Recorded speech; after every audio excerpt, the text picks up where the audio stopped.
За мен беше много странно как все пак, нали, те си позволяват такава волност при възприемането на филмите. По-късно се оказа обаче, че индийците по същия начин възприемат своите филми и по същия начин много емоционално и естествено те реагират на това, което виждат от екрана.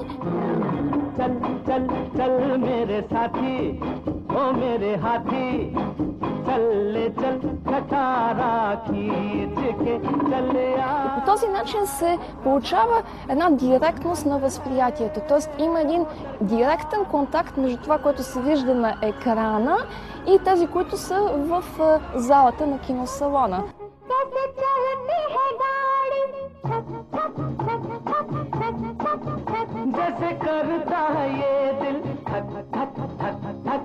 Много интересно е, че между 60-те и 80-те години държавата субсидира едно различно течение от комерциалното кино, така наречените арт-филми. Субсидира ги само 2 десетилетия и по този начин всъщност се случват и някакви качествени изменения. Изключенията, според мен, са, например, филмите на Сатяджит Рей. Става въпрос за едно ново течение в индийското кино, което се сравнява с неореализма в Европа. И там може да се говори за стойностни, за качествени филми, които са много далеч от комерциализацията.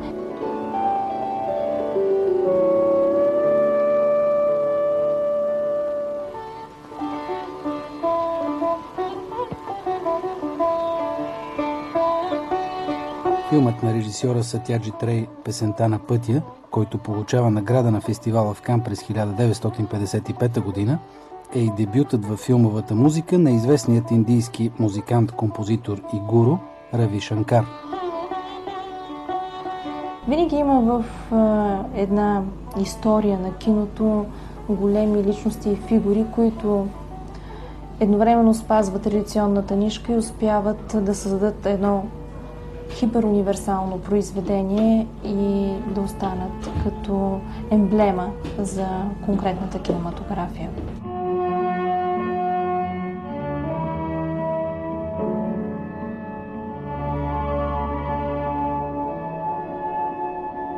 Винаги количествените натрупвания водят до качествени. Ето, само да вземем "Самсара" на Пан Налин. Ето един филм, който е различен от боливудската традиция. И филм, който с огромна радост и горест може да кажем, че е заснет от български оператор, от Рали Рауча.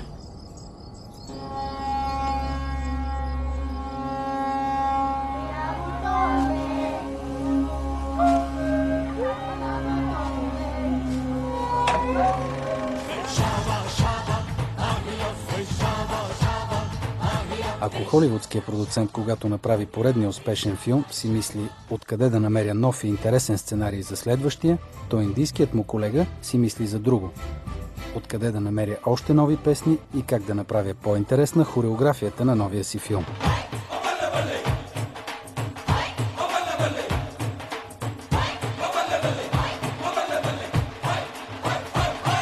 Хореографията се базира на индийския традиционен танц. Обикновено главният герой танцува, понякога е съпътстван от група танцори зад себе си.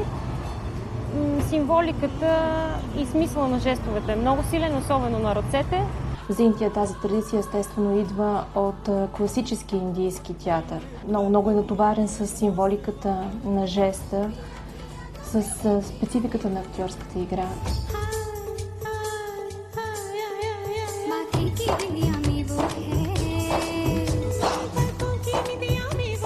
Разбира се, езика на тялото и езика на музиката са много по-универсални, отколкото литературния език. Още повече, че в Индия, според някои изследвания, различията в наречията и диалектите са над 10 000, според други са над 1500, но когато се обединят в по-големи групи, пак стават голяма цифра, над 100. Така че универсалният език на музиката и на танца са нещото, което прави филма разбираем.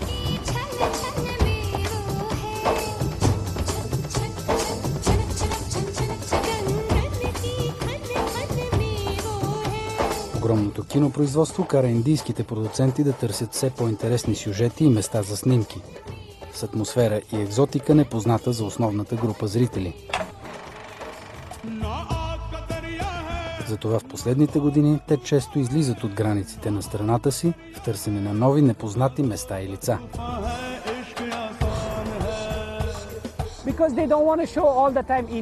Защото те не искат да показват на публиката си само Индия. Те искат да покажат на зрителите, че светът е различен.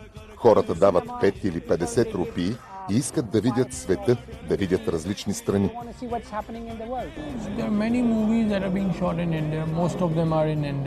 Все пак повечето индийски филми се снимат в Индия, защото да заснемеш филм в чужбина изобщо не е евтин.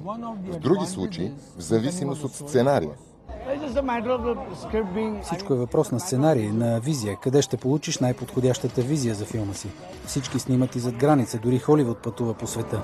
Сценарият определя къде ще снимаш, какъв фон за филма си ще избереш.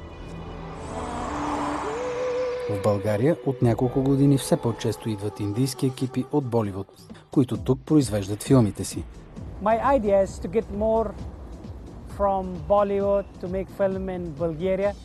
Моята идея е в България да се произвеждат все повече филми на Боливуд, защото много продуценти отиват в Румъния, Полша, Чехия, Лондон и други страни.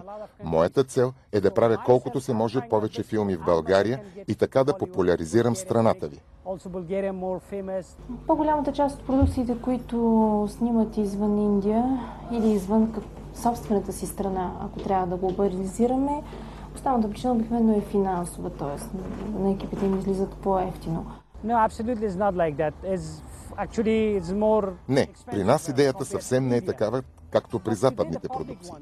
При вас снимането на филми е по-скъпо в сравнение с Индия, но сега нещата се диктуват от публиката. Не всеки може да си позволи екскурзии по света. Те искат да видят света чрез филмите. В момента в България отново се снима индийски филм. Кръстникът, легендата продължава. Заглавието му, асоцииращо го с един от най-известните филми на Холивуд, Кръстникът, показва и жанра на филма – мафиотски екшън. Но този екшън е различен от обичайната продукция, защото индийските творци знаят, че това, което го отличава от всички останали, е характерния стил. Много музика, танци и боливудска хореография. Well, about my film, I would only say that, yeah, this film was a gangster movie. Моят филм е гангстерски, история за гангстери. Имахме нужда от фон и декори, които ги има в София, затова и дойдохме тук да заснемем филма. Стана голям и скъп филм. Снимахме много зад граница. В България, Дубай, Банкок. Получи се един от най-големите филми за тази година. Индия се разраства и израства. В началото дадох пример с Германия, където преди време никой не искаше да гледа индийски филми, а сега публиката ни непрекъснато се увеличава.